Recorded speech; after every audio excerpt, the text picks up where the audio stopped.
Praise the lord. నిర్గమకాండము 2వ అధ్యాయం 4వ వచనము చదువుకుందాము. వానికేమి సంభవించునో తెలిసి కొనుటకు వాని అక్క దూరముగా నిలిచి ఉండెను. వానికేమి సంభవించునో, వాని అనే మాటను చూస్తే ఎవరికి?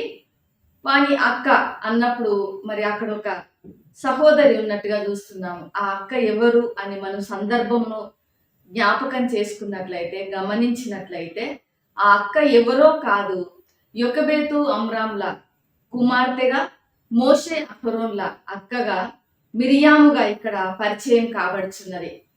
ఇక్కడ ఏం సంభవించునో, వానికేం సంభవించునో అంటే ఎవరికి అని మనం చూసినట్లయితే తన 3 నెలల తమ్ముడైన మోషే జమ్ము పెట్టెలో పెట్టబడి నైలు నదిలో అక్కడ మరి వదిలివేయబడినాడు.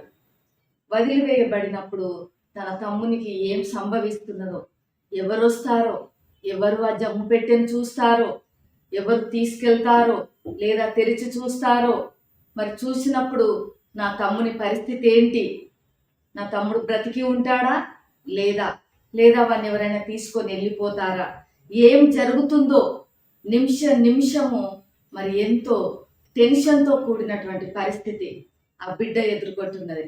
మరి మిరియాం యొక్క వయసు అంత పెద్దదేమి కాదు.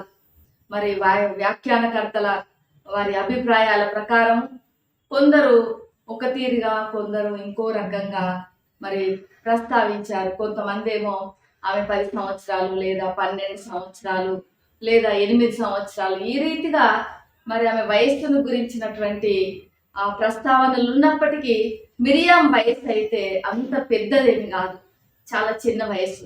అయినప్పటికీ కూడా మరి మిరియామును ఇక్కడ చాలా మనం మెచ్చుకోవాలి. ఎంతో ధైర్యాన్ని ప్రదర్శించింది, ఎంతో సాహసాన్ని ప్రదర్శించింది. దానికి తోడు ఆమెకు ఎంతో మరి పరిశీలన చేసేటువంటి ఆ శక్తి ఉన్నది. సున్నితంగా పరిశీలన చేసేటువంటి శక్తి కలిగింది. కీన్ అబ్జర్వేషన్ చేస్తున్నది ఏం జరుగుతున్నదో అని. మన పిల్లలైతే ఈ వయసులో ఉన్న వాళ్ళు ఒక చోట కుదురుగానే కూర్చోరు, ఒక పని చెప్పితేనే సరిగ్గా చేయలేరు. కానీ ఎప్పుడైతే తన తల్లి, తన తండ్రి మరి అందరూ కూడా అంటే తన తల్లిదండ్రులు ఆమెకి ఏదైతే చెయ్యమని చెప్పారో, ఇదిగో మనం ఈ బుట్టలో తమ్ముడిని పెడుతున్నాము, మరి తమ్ముడిని తీసుకెళ్ళి ఆ యొక్క నైలు నదిలో వదులుతున్నాము, మరి అక్కడ ఏటి ఒడ్డున ఈ బుట్టను వదులుతున్నాము, తమ్ముడికి ఏం జరుగుతుందో నువ్వు గమనిస్తా ఉండు, చాటున ఉండి గమనించు, నిన్ను ఎవరు గమనించకుండా చూసుకో, నిన్ను ఎవరు పరిశీలించకుండా చూసుకో, నీవు మాత్రము తమ్ముడికి ఏం జరుగుతుందో నువ్వు మాత్రం పరిశీలించు అని తన తల్లి లేదా తన తండ్రి తెలియజేసినటువంటి ఆ మాటలను ఎంత మరి జాగ్రత్తగా ఆమె అమలుపరిచింది. వారి మాటల ప్రకారం ఆమె ప్రవర్తించింది, వాళ్ళ మాటలను అమలు చేసింది. చక్కగా తన తమ్మునికి ఏం జరుగుతుందో అని గమనించింది. ఎందుకంటే 3 నెలలు తన తమ్ముడిని తాను ఎత్తుకొని ఉండొచ్చు, ఎంతో అల్లారు ముద్దుగా చూసుకొని ఉండొచ్చు. మరి ఆ తమ్ముడే ఇప్పుడు నైలు నదిలో ఒక్కడే బుట్టలో పెట్టబడి ఉన్నాడు.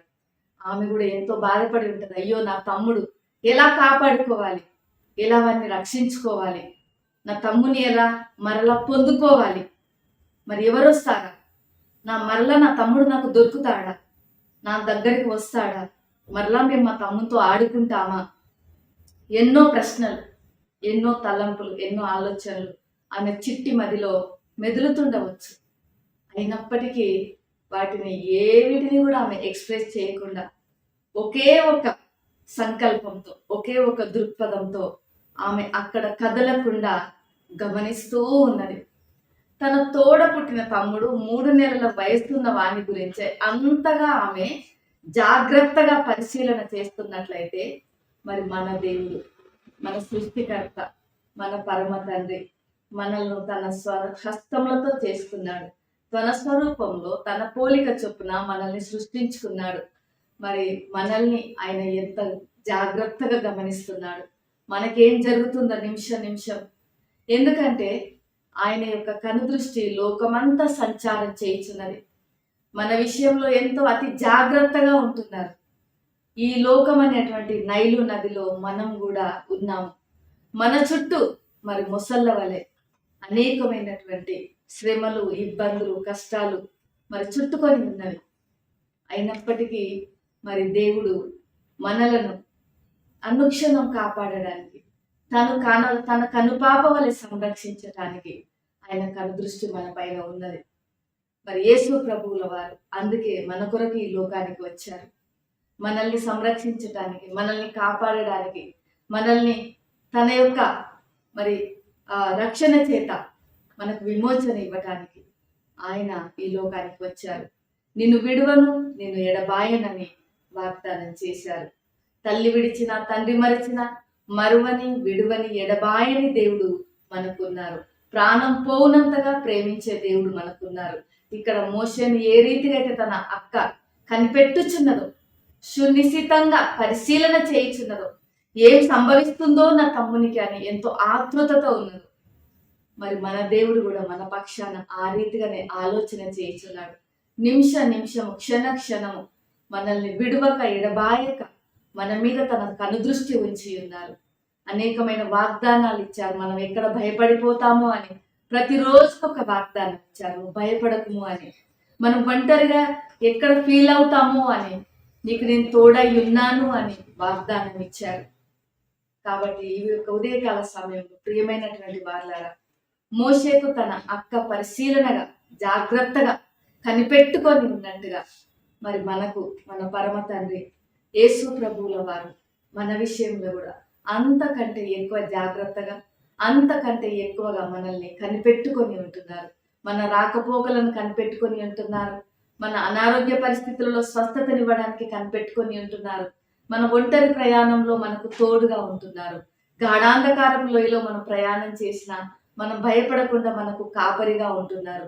మరి ఇన్ని విధాలుగా మనల్ని కాచి కాపాడుచున్నటువంటి మరి యేసయ్యను ఈ ఉదయకాల సమయంలో స్తుతించుదాము, గణపరచుదాము.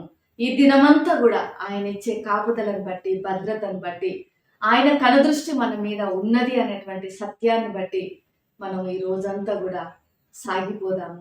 విజయపథంలో విశ్వాసంతో నడుచుకుందాము. ప్రేమ నమ్మకం గల పరలోకపు తండ్రి పరిశుద్ధుడా, నీకు వందనాలు చెల్లిస్తున్నాను.